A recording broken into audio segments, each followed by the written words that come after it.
sinasabi mo? Si Princess, si baby girl. Anak ni Divina.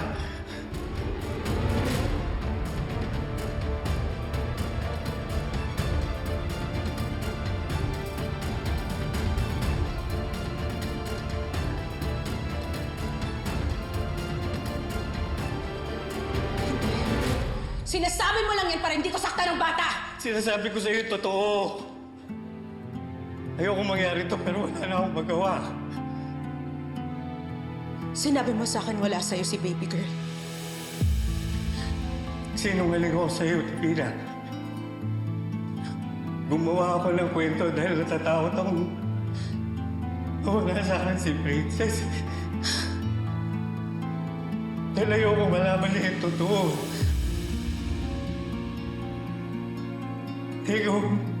Ikaw, nanay niya.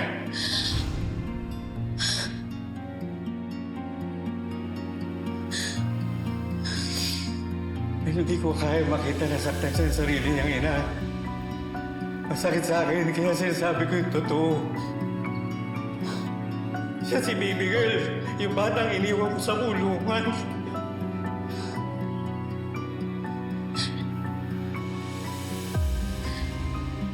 Princess.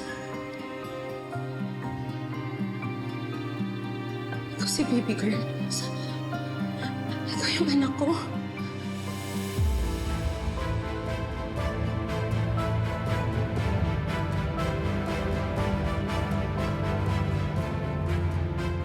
Paano mo nasasabing anak mo siya? Sabi mo lang sa ibang bansa yung anak mo. Paano naging anak ni Divina? Si Princess, paano? Hindi nagsinungaling ako. Sinabi ko ng ibang bansa ang anak ko para mag-aral. Dahil ayokong makarinig ng kahit ano galing sa'yo na walang kwenta akong ina. Iniwan ko siya sa kulungan. At ikaw yun, Princess. Hinuha ko kasi yung sanggol nun eh. Naawa ako. Inuwi ko. Nalagaan, pinalaki, minahal na para tunay kong anak.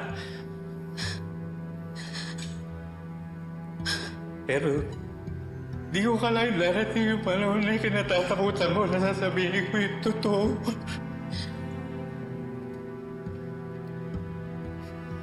Hindi mo na tunay mo kina, Princess. Tay, I'm sorry, Kailangan malaman sa ganito pala. Di ba marami kang tanong sa akin araw-araw? Tungkol sa pagkatao mo.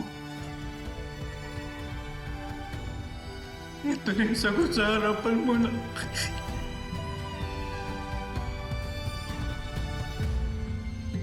Princess.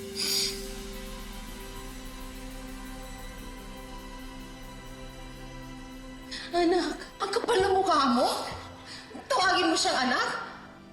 Pagkatapos ng lahat ng ginawa mo sa kanya? Kung ikaw talaga yung ina na iniwan sa kanya sa kulungan, tas kasapot mo pa si Libby para makulong siya? Wala kang karapatan na tawagin mo siyang anak. Hindi ka pwede maging ina niya dahil wala kang ibang ginawa kundi saktan siya. Hindi ko naman alam na anak ko siya, okay? Tapos ngayon nagsisisi ka dahil alam mo na. Pero noon, nung wala kang alam, di okay lang. Hindi okay yung Divina. May kasalanan ka kay Princess, pati na rin sa mga taong nadamay sa kidnapping scheme niyo. Princess, anak. Princess, alam ko naman mali ako. Hindi ko naman alam na hantong siya sa ganito. Prank lang dapat yun. Tinutulungan ko lang si Libby dahil naaawa ako sa kanya. At gusto ko siyang ipagtanggol na dapat ginagawa mo bilang ina niya. Sino-justify mo pa ngayon yung pagkakamali mo? Binabalik mo pa sa akin? Tapos na to, Divina. You'll pay for this. No. Princess. Anak. Kaya mo bang ipakulong ang sarili mong ina? Alam ko ang laki ng kasalanan ko sa'yo. Iniwan kita sa kulungan. Pinakulong pa kita ulit. Matagal natin nagkahiwalay. Pero ngayon na nagkasama na tayo, hayaan mo ba mangyari yun ulit? Anak, kasalanan ko ang lahat.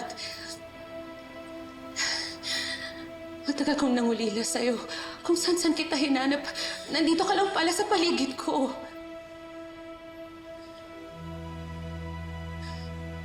Anak, please. Bakit niyo ko iniwan? Bakit niyo pinabayaan yung sarili niyong anak? Anong klaseng ina kayo? Bakit niyo ako inabandona?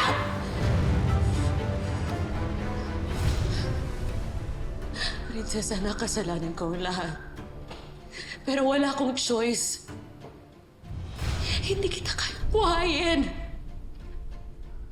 Kahit nung nakalaya na ako, iniisip ko sa sarili ko, paano ko siya papalakihin?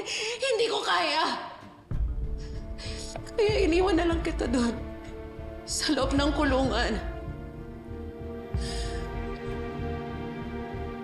Pero anak, walang araw ang dumaan na hindi kita inisip. Anak, hinahanap kita. Pinahanap kita. Pero hindi ako nabigyan ng chance na mangyari yun. Pero ngayon nahanap na kita. At gagawin ko ang lahat para makabawi sa'yo.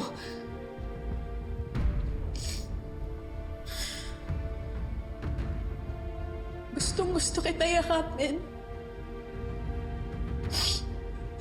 Pero hindi ko alam kung paano ko tatanggapin lahat ng to.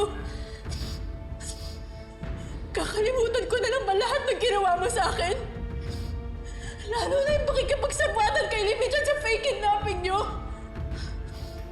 Maparinig mo lang ako kanina eh!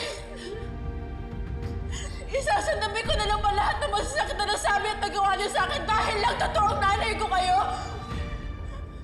Pero paano naman ako? Sinaktan mo na ako ng bata ako nung iniwan niyo ako. Tapos ngayon na pinagtagpo tayo ulit, wala ka ibang ginawa kundi saktan ako! Paano ako makakasiguro na pag pinapasok kita ulit sa buhay ko, hindi mo na ako sasaktan ulit? Kasi ninamok mo. Kasi ako pa rin ang nanay mo. I'm sorry sa lahat. Hindi ko naman kasi talaga alam.